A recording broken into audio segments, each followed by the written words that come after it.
संयोगाश्च वियोगान्ता इति न देशादि लाभो अपि। संयोग वियोगांत है, इसलिए किसी देश विशेष का लाभ भी वास्तविक मुक्ति नहीं है। अब्रह्म भुवना लोकाः पुनरावर्तिनो अर्जुन मामुपेत्य तु कौन्तेय पुनर्जन्म न विद्यते। हे अर्जुन, ब्रह्मलोक से लेकर सब लोग पुनरावर्ती स्वभाव वाले हैं, किंतु हे कुंती पुत्र, मुझको प्राप्त होकर पुनर्जन्म नहीं होता। इसलिए वास्तव में ये भी बंधन रूप ही हैं। कपिल मुनि ने तत्व समास के सूत्र 19 में इन लोकों की प्राप्ति को दाक्षिणिक बंध कहा है, जो सूक्ष्म शरीर और तन्मात्राओं तक सूक्ष्म विषयों में आसक्ति के कारण होता है। मनुष्य के मरते लोक की अपेक्षा तो ये लोक अमर कहलाते हैं और मनुष्य के बंधनों की अपेक्षा इनकी प्राप्ति मुक्ति कही जा सकती है, किंतु यह मुक्ति पुनरावर्तनी रूप ही है, जो निवृत्ति मार्ग वालों के लिए हेय है।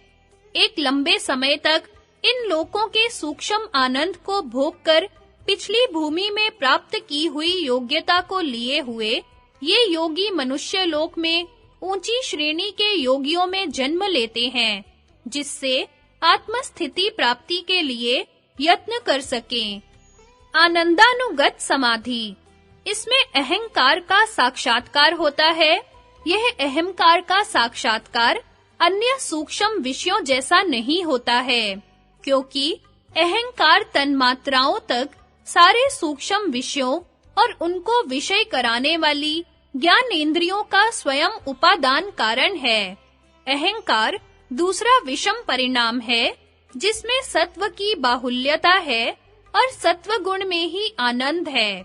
इसलिए इस भूमि में सूक्ष्म शरीर और सूक्ष्म विषयों से परे अहम अस्मि वृत्ति द्वारा केवल अहंकार के आनंद का ही अनुभव होता है, जैसा कि गीता में बतलाया गया है। सुखम आत्यंतिकम यत् बुद्धि ग्राह्यमतीन्द्रियम वेति यत्र न चैवायम स्थितश्चलिता तत्वतः यम लब्ध्वा चापरम लाभम मन्यते नाधिकम ततः यस्मिन् स्थितो न दुखेन गुरुणा अपि विचाल्यते। जिस अवस्था में योगी उस परम सुख को जानता है जो बुद्धि से ही ग्रहण किया जाता है, न कि इंद्रियों से, और न उसमें स्थित हुआ तत्व से फिसलता है, जिस आनंद को प्राप्त कर योगी उससे बढ़कर अधिक और कोई लाभ नहीं समझता है, और जिस अवस्था में स्थित योगी महान दुख से भी कभी विचलित नहीं होता, उस दुखों के मेल से अलग अवस्था को योग नाम वाला जाने। किंतु इस आनंदानुगत भूमि में भी आसक्त न होना चाहिए। जो योगी इस आनंदानुगत भूमि को ही स्वरूप अवस्थिति समझकर इसी में आसक्त रहते हैं और आगे आत्म साक्षात्कार करने का यत्न नहीं करते, वे शरीरांत होने पर विदेह अवस्था में कैवल्य पद जैसी स्थिति को प्राप्त किए हुए इसी आनंद को भोगते रहते हैं। यह विदेहावस्था विचारानुगत भूमि में बतलाए हुए ब्रह्म लोक पर्यंत सूक्ष्म लोकों से अधिक सूक्ष्म, अधिक आनंद और अधिक अवधि वाली है, किंतु यह भी बंधन रूप ही है। कैवल्य अर्थात वास्तविक मुक्ति नहीं। यथा नान्दाभि व्यक्ति मुक्तिर निर्धर्मत्वात्, आनंद का प्रकट हो जाना मुक्ति नहीं है, धर्म नहीं है। अस्मितानुगत संप्रज्ञात समाधि, इसमें अस्मिता का साक्षात्कार होता है। अस्मिता का साक्षात्कार भी अहंकार के साक्षात्कार के सदृश सूक्ष्म विषयों जैसा नहीं होता है, क्योंकि अस्मिता पुरुष से प्रतिबिंबित अथवा प्रकाशित चित्त की संज्ञा है, जो अहंकार का उपादान कारण और गुणों का प्रथम विषम परिणाम है, जिसमें सत्व ही सत्व है। रजस क्रिया मात्र और तमस उस क्रिया को रोकने मात्र के लिए हैं। इसलिए इसमें अहंकार रहित केवल अस्मि वृत्ति से अपरिछिन्न, असीम और व्यापक आनंद का अनुभव होता है। जो योगी इस असीम आनंद में आसक्त रहते हैं, वे शरीर छोड़ने पर अस्मिता अवस्था में कैवल्य पद जैसी स्थिति को प्राप्त किए हुए लंबे समय तक इस आनंद को भोगते रहते हैं। यह अवस्था विदेह अवस्था से अधिक सूक्ष्म, अधिक आनंद और अधिक अवधि वाली होती है। गुणों की साम्य अवस्था वाली मूल प्रकृति तो केवल अनुमान और आगमगम्य है और पुरुष के लिए निष्प्रयोजन होती है। वास्तविक प्रकृति तो गुणों का प्रथम विषम परिणाम महत्त्व ही है। इसलिए इस अस्मिता प्रकृति को प्राप्त किए हुए योगियों की संज्ञा प्रकृति लय बतलाई गई है। यह सबसे ऊंची भूमि असीम आनंद वाली और कैवल्य पद के तुल्य है, किंतु बंधन रूप ही है, वास्तविक कैवल्य नहीं है। यथा न कारणल्यात् कृतकृत्यता मग्न वदुत्थानात्।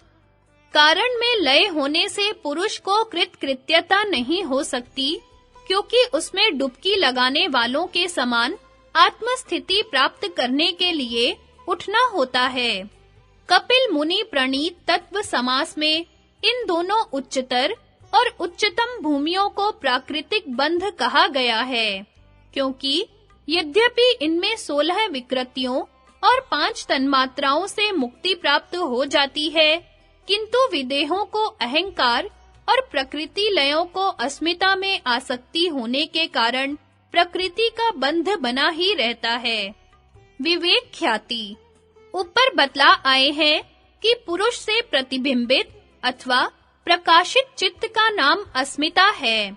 गुणातीत चैतन्य स्वरूप पुरुष और त्रिगुणात्मक जड़ चित्त में भिन्नता का विवेक ज्ञान न रहकर अस्मिता की प्रतीति अस्मिता कलेश है, जिसमें असंग पुरुष में संग का दोष आरोप होना आरंभ होता है। इस प्रकार अस्मिता कलेश ही राग, द्वेष और अभिनिवेश कलेश तथा सकाम कर्म उनके फलों की वासनाएं, उनके अनुसार जन्म, आयु, भोग तथा उसमें सुख दुख का कारण है। इसकी जननी अविद्या कलेश है, जो सत्व चित्त में लेश मात्र तमस में बीज रूप से वर्तमान रहती है।